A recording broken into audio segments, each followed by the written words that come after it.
Railway से NTPC की vacancy निकली हुई थी ग्रेजुएट लेवल के लिए, यानी जिन्होंने ग्रेजुएशन पास किया हुआ है उनके लिए, लेकिन अब जो है वो इंटरमीडिएट पास वालों के लिए भी एनटीपीसी की वैकेंसी आ चुकी है। आज ही के दिन यानी 28 अक्टूबर के दिन ये नोटिफिकेशन रिलीज किया गया है वेबसाइट पर। ये है वो वेबसाइट, आप देख सकते हैं यहाँ पर आगे ऊपर का जो 2 दिख रहा है वो एनटीपीसी अंडर ग्रेजुएट लेवल यहाँ पर लिखा हुआ है, आप यहाँ पर देख सकते हैं। CEN 725 for non technical popular category, यानी इसको शॉर्टकट में एनटीपीसी कहते हैं। अंडर ग्रेजुएट पोस्ट यानी इंटर पास वालों के लिए, अंडर ग्रेजुएट मतलब इंटरमीडिएट पास वालों के लिए। तो आइए देख लेते हैं इसके बारे में डिटेल से। यहाँ से आप हिंदी नोटिफिकेशन को डाउनलोड कर सकते हैं, अंग्रेजी को भी डाउनलोड कर सकते हैं। ऊपर वाला अंग्रेजी का है, नीचे वाला हिंदी का है, लेकिन मैं फिलहाल यहाँ पर आपको अंग्रेजी वाला नोटिफिकेशन दिखा देता हूँ और उसमें से जो कुछ मुख्य बातें हैं वो सारी बातों को मैं आपको यहाँ पर बता देता हूँ कि इसमें क्या क्या एलिजिबिलिटी क्राइटेरिया रखी गई है एवं अन्य महत्वपूर्ण पॉइंट्स को। सबसे पहले अगर हम डेट की बात करें तो यहाँ पर आपके स्क्रीन पर अभी डेट दिख रहा है, ये 28 अक्टूबर 2025 से यानी आज से ऑनलाइन होना शुरू हुआ है और 27 नवंबर 2025 इसका आखिरी डेट है।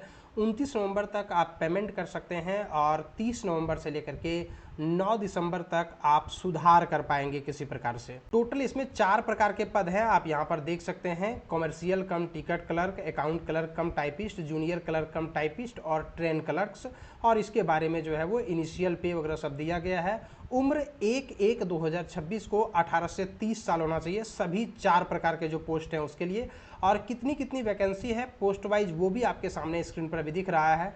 टोटल वैकेंसी है 3058। एज लिमिट की बात करें तो जैसा मैंने बताया 1/1/2026 को आपकी उम्र 18 से 30 साल के बीच में होना चाहिए। आपका डेट ऑफ बर्थ के रिगार्डिंग यहाँ पर चीज़ें दी गई है कि आपका डेट ऑफ बर्थ कितना से कितना के बीच में होना चाहिए, वो आप देख सकते हैं यहाँ पर। कम से कम 1/1/2008 तक का डेट ऑफ बर्थ होना चाहिए। और अलग अलग कैटेगरी वाइज के लिए जो उधर का डेट ऑफ बर्थ दिया हुआ है A2 196 अनरिजर्व EWS, और ये तमाम बातें यहाँ पर लिखी हुई है, आप इसको ध्यानपूर्वक देख लीजिए। और बाकी जो छूट दी जाती है वो इसमें भी एप्लीकेबल है और पेज नंबर 9 पर ये बातें दी गई है नोटिफिकेशन में।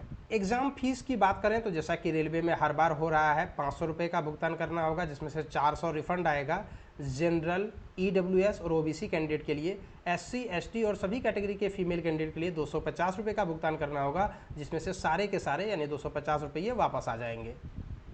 लेकिन इसके लिए आपको फर्स्ट CBT एग्जाम में बैठना होगा और फर्स्ट CBT एग्जाम जो होगा वो कुछ इस प्रकार से होगा जैसा कि यहाँ पर एग्जामिनेशन पैटर्न दिया हुआ है। टोटल 90 मिनट समय है आपके पास, जिसमें से जनरल अवेयरनेस के 40 क्वेश्चन आएंगे, प्रत्येक क्वेश्चन 1 नंबर का होगा। मैथमेटिक्स से 30 नंबर के क्वेश्चन और जनरल इंटेलिजेंस एंड रीजनिंग से 30, यानी टोटल 100 क्वेश्चन होंगे और आपके पास 90 मिनट का समय होगा। और नेगेटिव मार्किंग भी होगी 1/3, यानी कि 3 गलत आंसर पर 1 नंबर माइनस हो जाएगा। और बाकी सिलेबस आप यहाँ पर देख सकते हैं, मैथमेटिक्स का, जनरल इंटेलिजेंस का, जनरल अवेयरनेस का, इन सबों का दिया हुआ है।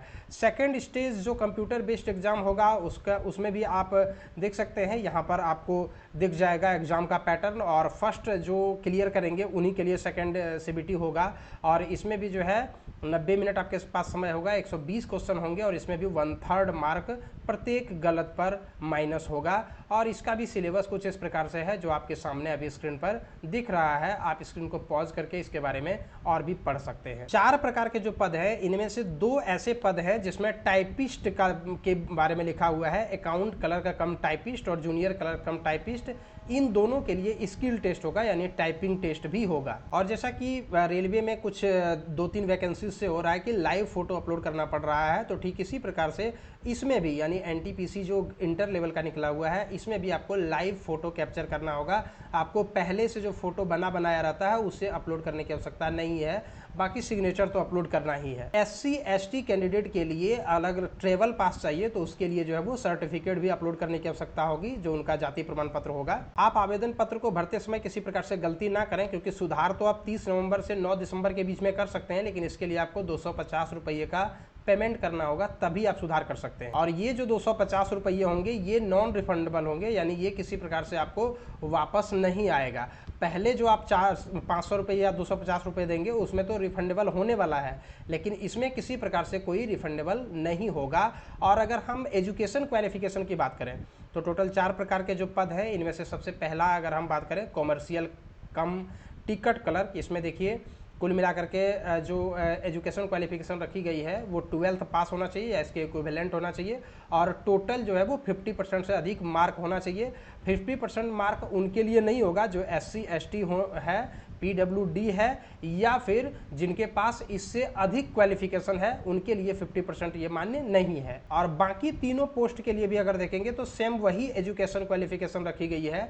इंटरमीडिएट पास होना चाहिए, 50% से अधिक नंबर होना चाहिए टोटल, और 50% से अगर कम है तो भी चलेगा, लेकिन किनके लिए? SC ST PWD candidate, ex serviceman, या फिर जिनके पास हायर एजुकेशन है उनके लिए। अगर नोटिफिकेशन के पेज नंबर 31 पर आएंगे तो आपको जो है वो अलग अलग RRB वाइज, जैसे RRB अहमदाबाद, RRB अजमेर, और ये तमाम RRB से आपको मिल जाएगा कि किस किस कैटेगरी में कितनी कितनी वैकेंसी है, वो आपको दिखाई पड़ जाएगा। तो आप पेज नंबर 31, 32, 33 इन सबों पर वो नोटिफिकेशन में है, वो आप देख लीजिए, जो कि हमारे वीडियो के डिस्क्रिप्शन बॉक्स में इस नोटिफिकेशन का लिंक दिया गया है, आप वहां से इसको देख सकते हैं। इसमें सबसे पहले आपका कंप्यूटर बेस्ड टेस्ट होगा जो कि दो होंगे, उसके बाद आपका स्किल टेस्ट होगा जो 2 पद हैं जिसके बारे में मैंने आपको बताया। इसके बाद डॉक्यूमेंट वेरिफिकेशन होगा, फिर मेडिकल होगा, और उसके बाद फिर आपको जो है वो नियुक्ति होगी, लेकिन उसके लिए आपको रेगुलर RRB की वेबसाइट को चेक करते रहना होगा, या फिर आप हमारे यूट्यूब चैनल को भी आप चेक करते रहिए, यहाँ से भी आपको अपडेट मिलते रहेगा। इसके अतिरिक्त आप जो है वो जिस RRB से भरेंगे वहाँ पर भी आप रेगुलरली चेक करते रहिए, अखबारों को, न्यूज़ वगैरह को देखते रहिए, आपको जो है वो खबर मिलती रहेगी। तो यदि आप इस वैकेंसी को भरना चाहते हैं तो आप अतिशीघ्र भर लीजिए। आपको किस प्रकार से जाति प्रमाण पत्र, OBC नॉन क्रिमिनल प्रमाण पत्र देना है, किस फॉर्मेट में होना चाहिए, उसके ऊपर मैं एक अलग से सेपरेट वीडियो लेकर के आऊँगा। अभी मैं सिर्फ इतना पे ही इस वीडियो को ख़त्म करता हूँ। हमारा जो अलग से एक डेडिकेटेड वीडियो होगा कि OBC किस प्रकार से होना चाहिए, इन तमाम बातों पर। वीडियो को देखने के लिए धन्यवाद, बने रहिए हमारे चैनल।